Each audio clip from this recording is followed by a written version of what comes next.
Hello there.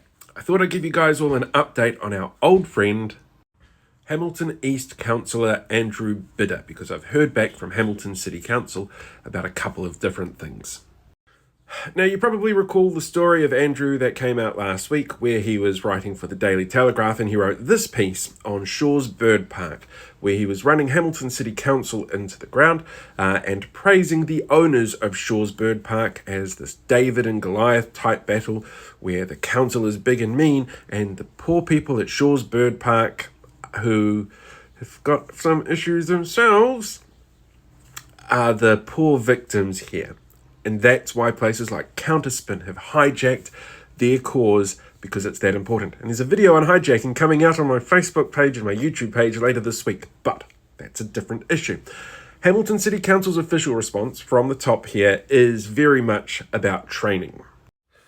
And training is really important. So what will happen is, once Councillor Bidder is back from Spain, from a holiday that he'd planned because he didn't expect to win the election, I'm kind of disappointed that he didn't get his wish, but once he's back from Spain, he'll be getting training in two really specific areas. The first is conflicts of interest, which is a big one when you are an elected official. You need to know what areas you can and can't talk about, what ones pop up as conflict of interest. It's really difficult to make decisions, for example, around what happens to the future of Shaw's Bird Park now. If you're Councillor Bidder, because you've gone and made public exactly what it is you're thinking, you're not keeping an open mind about these issues.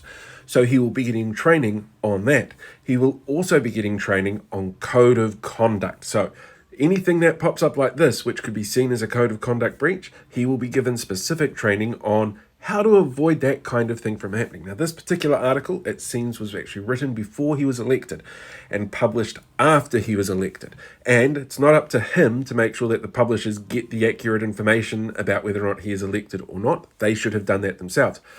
Who would have guessed alt-right media had fucked things up and misrepresented information? I am shocked, said nobody ever.